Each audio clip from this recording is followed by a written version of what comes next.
Bonjour, c'est Cédric Froment pour la vidéo hebdo du club e-devenir trader. Alors cette semaine, je vais vous parler d'un effet saisonnier qui a régulièrement lieu chaque année en décembre et il s'agit du Santa Claus Rally. Alors si on l'étudie les performances empiriques d'un indice large comme le SP500, on s'aperçoit que les deux meilleurs mois de l'année pour trader sont le mois d'avril avec 75% de clôture positive et 1,7% de gain moyen, et le mois de décembre avec 74% de clôture positive et 1,6% de performance moyenne. On parle pour ce dernier cas d'un effet saisonnier, donc on appelle le Santa Claus Rally, qui se situe entre Noël et le jour de l'an, donc la dernière semaine du mois de décembre. Alors, les traders spécialisés sur les small caps vous le diront tous, l'essentiel de leur performance annuelle est réalisé pendant les mois de décembre et pendant le mois de janvier, avec une lourde préférence pour le mois de janvier. Bon, ça, j'y reviendrai en janvier, pour vous expliquer ça en détail. Alors, les traders sur small caps parlent d'effet janvier, justement, mais statistiquement, c'est le mois de décembre qui surperforme de très loin tous les autres mois. Donc si l'on mène une étude en comparant un indice de grosse capitalisation à un indice de petite capitalisation comme dans notre exemple le Russell 2000, qui est simplement une pondération de 2000 petites entreprises cotées aux États-Unis, on s'aperçoit que les performances explosent. Donc sur ce graphique, on voit que depuis 20 ans, l'indice de small caps fait en moyenne 2,4% mieux en décembre que l'indice large et qu'il a toujours aussi 74% d'années plus fortes que l'indice large qu'on utilise en étalonnage là, dans ce test. Alors l'origine de cette performance, de cette surperformance du mois de décembre, elle est enregistrée, comme je le disais, entre Noël et le jour de l'an. Et donc cette semaine, elle est adossée au mois de janvier, qui a induit donc l'effet janvier pour les small caps. Alors on assiste à chaque fois à des retours, en gros, c'est les gros investisseurs qui font des arbitrages sur leur portefeuille entre Noël et le mois de janvier. Et donc les petites actions subissent des séquences d'accumulation massives qui engendrent des décalages de prix rapides avec la présence de bons volumes d'achat. Donc en effectuant un travail de stock picking grâce à des screeners informatiques, on arrive assez facilement à identifier les actions prêtes à décaler sous le poids des achats de ces gros investisseurs. Alors la semaine dernière, je vous présentais le CAC 40 qui se situait sur un support.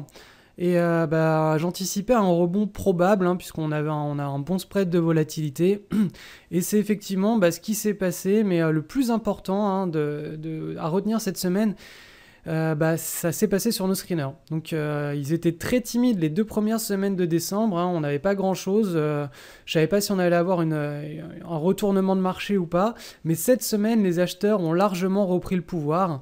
Et donc là vous pouvez voir que sur le CAC 40 on a rebondi et que sur le Nasdaq, que je suis en train de le charger, on a carrément cassé la résistance et on a fait un nouveau plus haut.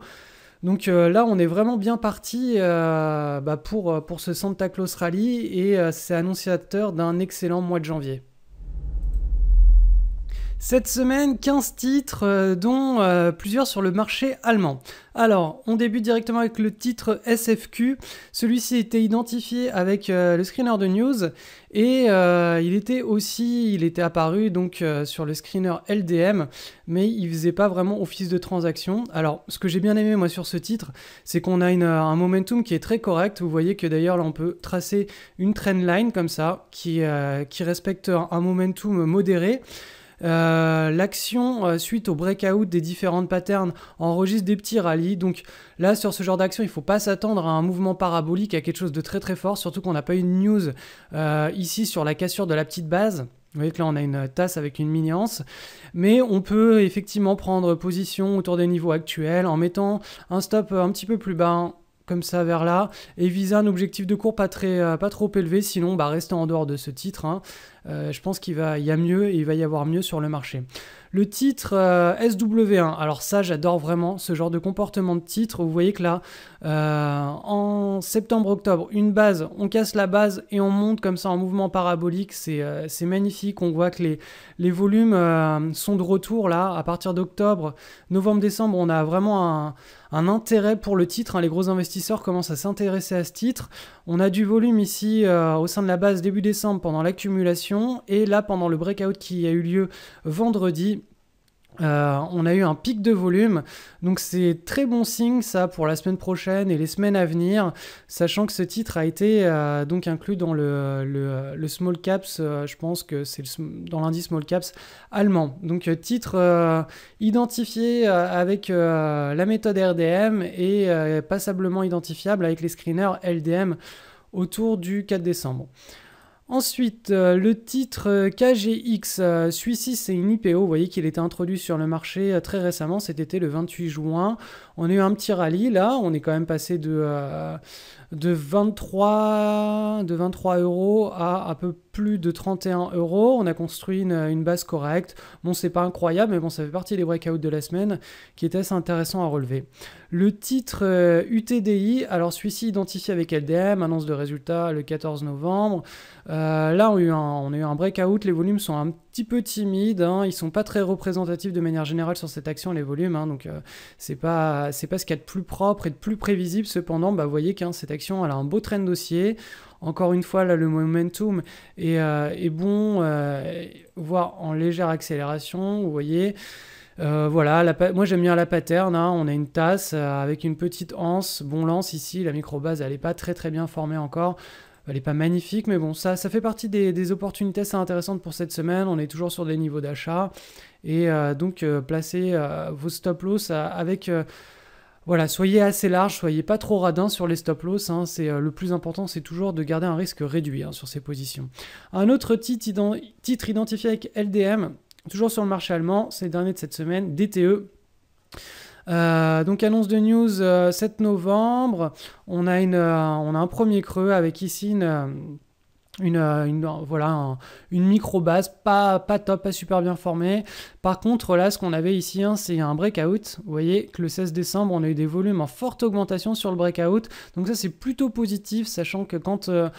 on est dans une semaine où nos screeners concrètement nous crachent énormément d'actions analysées et d'opportunités. Ça signifie que les acheteurs sont de retour, ils sont bien présents et voilà, on peut être un tout petit peu moins voilà, c'est sélectif sur la qualité des opportunités. Bon, je dis pas qu'il faut pas être qualitatif, hein, mais il faut... Voilà, on peut se permettre, s'il y a des volumes et qu'une pattern est correcte, avec un bon momentum global, on peut se permettre de prendre des patterns qui sont corrects sans aller chercher la pattern parfaite.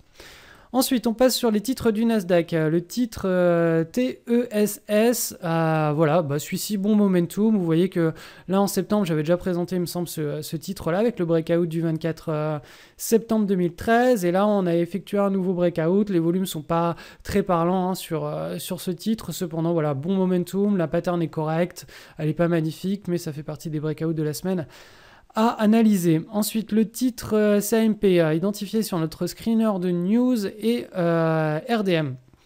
Alors, celui-ci, j'aime bien. Vous voyez que les volumes sont très parlants. Pendant les hausses là, de fin septembre, on a eu des volumes en augmentation, de grosse accumulation du titre. Pendant la construction de la base, les volumes ont diminué. Et là, les deux dernières séances, pendant le breakout, les volumes ont augmenté. Donc là, on a une bonne prévisibilité sur visibilité sur les volumes. Les mouvements sont bien prédictibles, puisque là, vous voyez que quand on casse la pattern, les deux petites patterns, on a un mouvement qui est bien suivi. Donc voilà, un trade très sympathique. Je suis personnellement entré en position sur ce titre cette semaine, donc voilà, rien de spécial à ajouter, c'est un grand classique. THRM identifié sur RDM et LDM, donc les deux screeners. Alors voilà, le momentum est pas dingue, hein. Vous voyez que là on a quelque chose qui est pas en forte accélération, même si là ça commence à accélérer. On a quand même ici un gros pullback.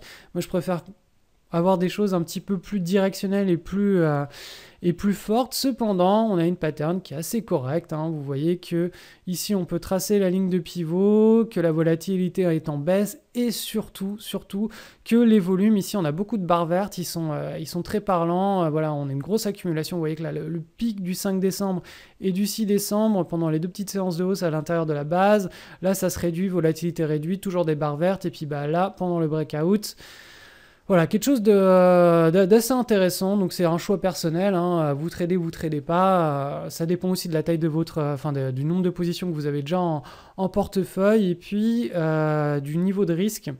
Donc par unité de risque que vous allouez à vos positions, hein, ça peut aller de 0,5% à plus de 1,5%. Je recommanderais certainement pas de prendre une position à 1,5% sur ce genre de configuration. Les 1,5%, c'est vraiment pour les configurations magnifiques, mais voilà, chacun fait en fonction de son ressenti. Un autre titre HQL, donc celui-ci identifié avec le screener de news en hebdo, c'est pas une action en soi, c'est un fonds. C'est un fond, donc voilà, je le présente juste pour la pattern. Vous voyez que là, à la base, on a un bon trend haussier quand même, qui est assez correct. On a une construction de base qui est avec des fluctuations de moins en moins amples. Donc ça signifie que quand on arrive à la fin et qu'on a un breakout, en général, on arrive assez rapidement à neutraliser sa position. Et neutraliser une position, c'est le but premier de tout trader, hein. Le but, c'est d'abord, on prend un trade avec le minimum de risque qui va nous permettre de très rapidement neutraliser la position. Et ensuite, après, on a une position gratuite, hein, où on n'a plus de pertes qui sont envisageables. Et là, on peut surfer la tendance et prendre ses profits en fonction de la stratégie qu'on utilise. Un autre titre, WFC, identifié avec le screener de news, en hebdo et en daily. Voilà, là, rien de spécial à ajouter. La news, elle est prévue pour le 14 janvier. Donc, ça, c'est pas en adéquation avec notre plan de trading sur les news. Mais bon, voilà, ça faisait partie des breakouts de la semaine. J'ai pas grand-chose à rajouter là-dessus. Ensuite, LVLT. Alors, celui-ci, bon, moi, j'aime pas trop. Ça manque... Voilà, pour un titre, pour une requête, ça manque vraiment de volatilité, de directionnalité. Pour un leader de marché, c'est correct, mais ça manque aussi de directionnalité. Vous voyez que là, par exemple, sur le dernier breakout, on a eu juste 2 séances de hausse. Nous, ce qu'on aime bien, c'est avoir plusieurs dizaines de séances de hausse.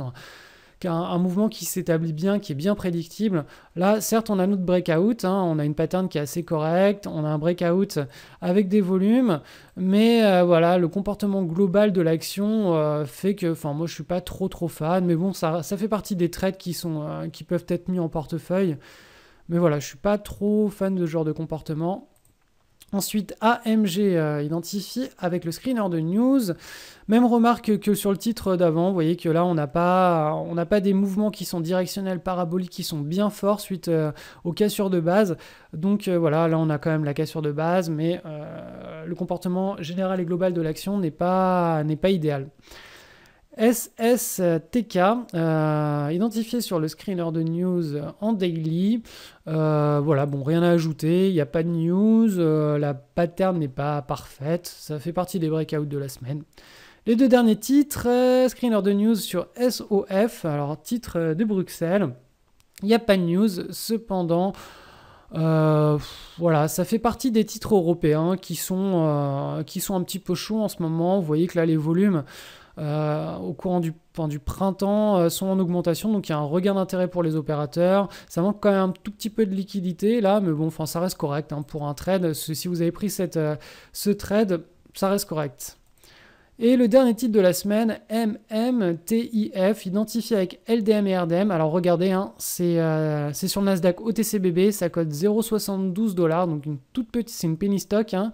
En général, sur ce genre d'action, ça peut exploser, c'est explosif. Par contre, voilà, faut bien sizer la taille de son trade en fonction de la volatilité du titre, hein. Sur le blog, il y a une fiche Excel que vous pouvez récupérer en tapant sur Google journal de trading, e-devenir trader, et vous allez tomber sur une vidéo qui explique gratuitement comment tenir un journal de trade et puis sizer correctement les positions.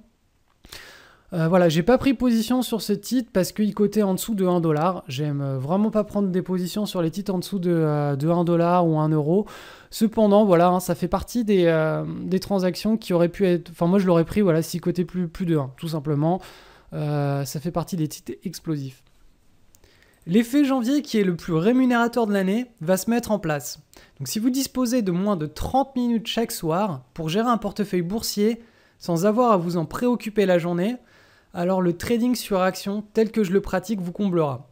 Pour vous lancer dans cette aventure, je vous propose un pack regroupant 3 formations complémentaires et qui vous permettront de mettre en place une routine de trading.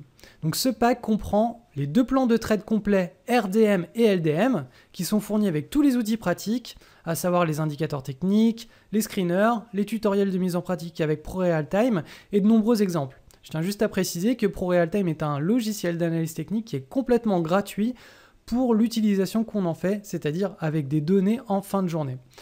La formation entrée au bon moment est aussi la 3e formation de ce pack. Elle contient 50 vidéos, un cahier d'exercices et un manuel. Elle vous fournit une grille de lecture vous permettant d'identifier sur les screeners les meilleures actions sans se tromper. Donc cette grille de lecture comprend de nombreuses informations que je ne peux pas révéler dans les vidéos hebdomadaires. Voilà, donc ce pack de 3 formations, je le propose à un prix dérisoire pour les 10 prochains élèves et seulement pendant les prochaines 48 heures. Cliquez sous le lien de cette vidéo pour en savoir plus et on se retrouve juste derrière.